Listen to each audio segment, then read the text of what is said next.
Tonight's reading is called The Girl No One Wanted. There were once two sisters. The youngest sister was very beautiful, and her name was Rachel. But the oldest sister wasn't beautiful at all. Some thought her quite ugly, and her name was Leah. Rachel was the kind of girl who always gets invited to parties and chosen for the team. Everyone loved her. And poor Leah, no one hardly even noticed her.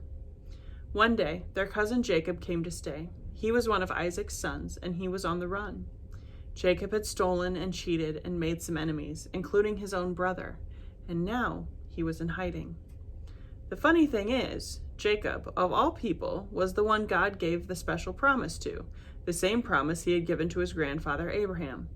I will rescue the world through your family. But then God chooses people we least expect, as you'll see. Jacob stayed a long time working for his uncle Laban.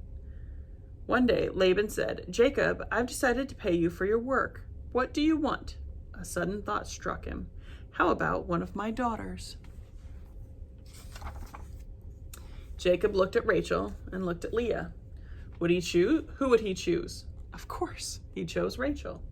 I'll work 7 years for free, Jacob said, if I can marry Rachel. So Jacob worked 7 years, and at last his wedding day arrived. But that night, Laban played a nasty trick on Jacob. Instead of sending Rachel to marry Jacob, he sent Leah. Now in those days, they didn't have electricity, so it was dark in the tent, and besides, women wore veils, and you couldn't see their faces properly. So Jacob suspected nothing. The next morning, Jacob woke up and screamed. His new wife was lying beside him, but it wasn't Rachel. It was Leah.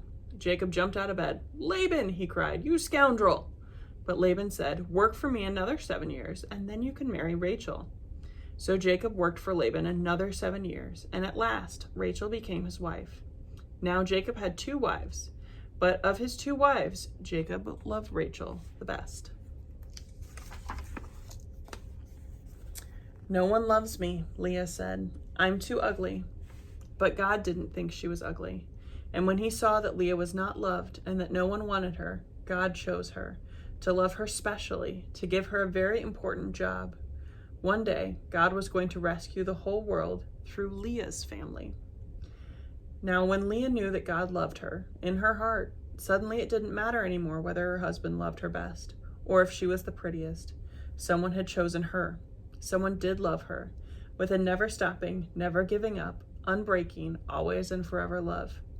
So when Leah had a baby boy, she called him Judah, which means, "This time I will praise the Lord."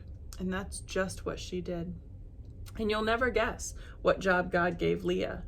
You see, when God looked at Leah, he saw a princess. And sure enough, that's exactly what she became.